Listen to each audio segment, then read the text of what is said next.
पापा देखो ना, माँ ने आज फिर मुझे मेरा मनपसंद सूट नहीं दिलाया। बाजार से आते ही मानसी ने मचलते हुए अपने पापा से शिकायत की। ओहो रमा, तुम भी ना दिला देती बच्ची को उसका मनपसंद सूट। गुप्ता जी ने अपनी पत्नी से कहा। रमा ने कहा, अच्छा जी, कैसे दिला देती, एक ही तो बेटी नहीं है आपकी। अगर इसे दिलाती तो छोटी का मुंह फूल जाता, और फिर महीने का बजट उसका क्या। अरे मेरी लाडो बिटिया, तू चिंता मत कर, तुझे ऐसे बड़े घर में ब्याहूंगा कि वहां तुझे किसी चीज कोई कमी नहीं होगी।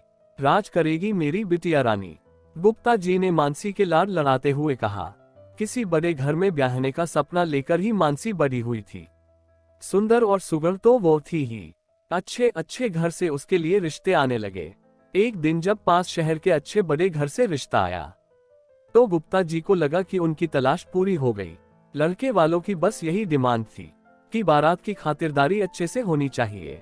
इतना अच्छा रिश्ता देखकर गुप्ता जी ने उनकी ये मांग सहर्ष स्वीकार कर ली। अपनी हैसियत से बढ़कर गुप्ता जी ने मानसी की शादी पर खर्च किया ताकि लड़के वालों को कोई कमी नजर ना आए। शादी बहुत धूमधाम से हुई। एक से बढ़कर एक साड़ियां, लहंगा और जेवर लड़के वालों ने चढ़ाए। मानसी तो अपने भाग्य पर इतरा रही थी। सभी बहुत खुश थे। मानसी शादी करके अपने ससुराल चली गई। इतना आलीशान बंगला, गाड़ियां, सब कुछ तो था वहां। ससुराल में कदम रखते ही द्वार छेकाई पर नंद ने नेग मांगा। मानसी ने अपने पस से 1100 रुपए का लिफाफा निकालकर दे दिया। नंद ने नाक भान सिकोड़कर अपनी माँ से कहा, ये क्या माँ, हमारी क्या इतनी ही औकात है। माँ ने कहा, अरे बेटा, अभी ये नहीं है ना, इसे क्या पता हमारे घर में बहन बेटियों को क्या नेक देते हैं। तू इधर आ, मैं अपनी लाडो को सोने के झुमके दूंगी। सुबह मानसी नहा धोकर अपने मायके से लाई सुंदर सी साड़ी पहनकर तैयार हो गई। जब वो कमरे से बाहर निकली तो सास ने देखते ही टोका, बहू ये क्या पहन लिया, इतने मेहमानों में ये साड़ी अच्छी नहीं लगेगी। जाओ और हमने जो जरी वाली लाल साड़ी दिलाई थी वो पहन कर आओ। अब तुम्हें हमारे घर के तौर तरीके से रहना होगा। दूसरे दिन पहली रसोई में मानसी ने सबके लिए बड़े मन से छोले भटूरे और हलवा बनाया।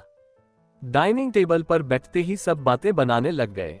देवर बोला, मम्मा मेरा सैंडविच कहाँ है, तो नंद बोली, इतना हैवी ब्रेकफास्ट मैं तो ये कभी नहीं खाने वाली। सास ने कहा, बेटा तुम्हारी भाभी छोटे घर की है ना, उसे क्या पता हमारे घर में क्या खाते पीते हैं। मानसी के पति ने भी बस नामात्र ही चखा। एक हफ्ते के बाद मानसी को पगफेरे के लिए बुलाना था। गुप्ता जी ने मानसी की सास के पास फोन करके कहा कि वो कल मानसी को लेने आ रहे हैं। सुबह वाली ट्रेन से आएंगे और शाम वाली ट्रेन से मानसी को ले जाएंगे। ये सुनकर मानसी की सास ने गुप्ता जी से कह दिया कि समधी जी आप तकलीफ मत करना, हम मानसी को गाड़ी से भिजवा देंगे।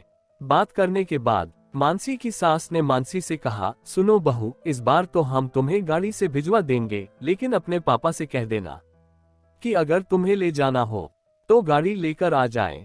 हमारे घर की बहू इस तरह ट्रेन में नहीं जाएगी। मानसी बेचारी चुपचाप उनकी बातें सुनती रहती। अगले दिन मानसी गहनों से लदी हुई अपने मायके पहुंच गई। मानसी के पापा तो बहुत खुश थे कि उनकी बेटी को इतना अच्छा ससुराल मिला है। उन गहनों की चमक में मानसी की आंखों का सूनापन शायद किसी को नजर नहीं आ रहा था।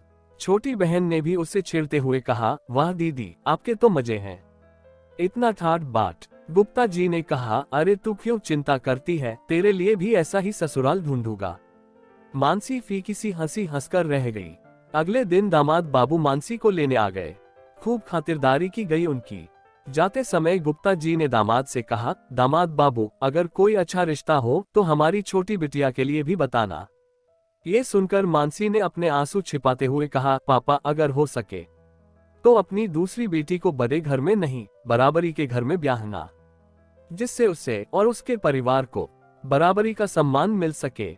मानसी तो अपने ससुराल लौट गई, लेकिन उसकी इस बात ने गुप्ता जी को सोचने पर मजबूर कर दिया कि कहीं उन्होंने बड़े घर में बेटी ब्याह कर कोई गलती तो नहीं कर दी।